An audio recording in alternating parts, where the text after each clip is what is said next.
So today we are going to roast a chicken. I got one that's just under 7 pounds.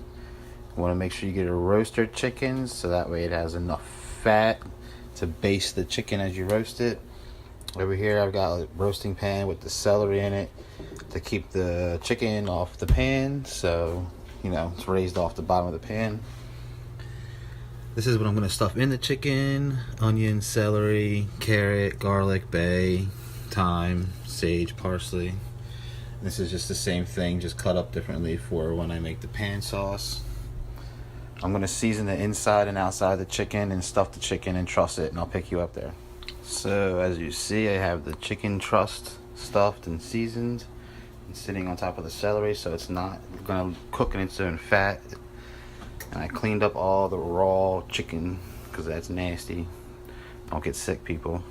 So roast it, 450 degrees, half hour. We're gonna get it nice and crispy and brown. I'll catch you up there. So it's been a half hour at 450. You can see the chicken's got some nice color to it. Skin's a little crispy. I'm gonna go ahead and add the mirepoix aromatics, whatever you want to call it, to the pan. I also turned the oven down to 375, and I'll cook that for at least another 45 minutes, and I'll catch you guys back up there. Thanks. So it's been 45 minutes. I just took the chicken out. I'm going to remove it and put it to this plate back there. Back here I have the duck fat that I'm going to use to roast these golden potatoes and carrots. Over here's thyme, bay, and parsley, which will go with the potatoes. I'm going to put them in just a minute. And back here, I have my reduced chicken stock simmering for when I start to make the pan gravy. I'll catch up with you in just a minute, guys. So I seasoned them with salt and pepper, coated them generously with the duck fat, and I'm going to throw them in the oven, 425, for, I don't know, till they're tender, half hour maybe. Now the goal with this is, you see all this liquid and all these juices, you have to reduce that down so it glazes the pan again. So just heat it up and cook it down. You see right here where it's already starting to get thick and burnt onto the pan. That's what you want. You want to separate the juices from the oil, re-glaze the pan. I'll catch up with you guys soon. I'm going to do this. You can really see how much all that's reduced down now. Getting there. All this is reducing down, all those juices. Eventually it'll just all stick to the pan, and the only thing that'll be left in the pan will be some excess grease that I can pour out. So now you can see how that juice stuck to the bottom of the pan. I went and poured off about half the excess oil, or fat I should say. Now I'm going to start deglazing with some of this chicken stock that I made.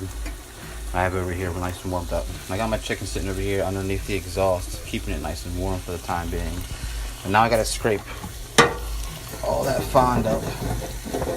I'll catch up with you guys. Got to scrape it all up. So now you can see how I scraped all that fond up into the stock. And I'm going to let that slowly reduce. And we're going to add some flour to it.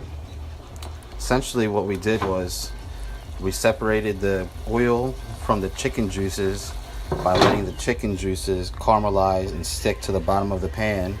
And I poured off the excess oil into my trash bin over here, you see. And then I scraped it back up into the stock so that way it doesn't get burned, because you don't want to burn it.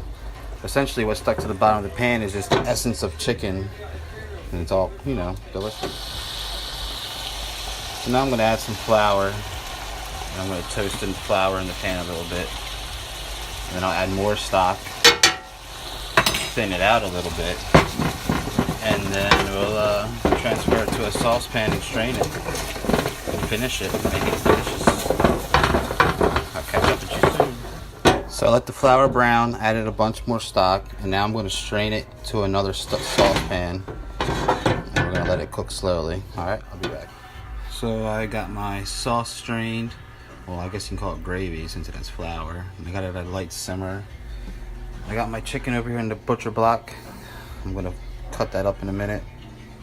The potatoes and carrots have been almost 25 minutes in there. I'm going to test that. Potatoes and carrots need another about 10 minutes, and I thought the chicken could use about 10 more minutes just to warm it up. So, alright guys, got the chicken cut up as you see. Got my potatoes out of the oven. Got my gravy ready.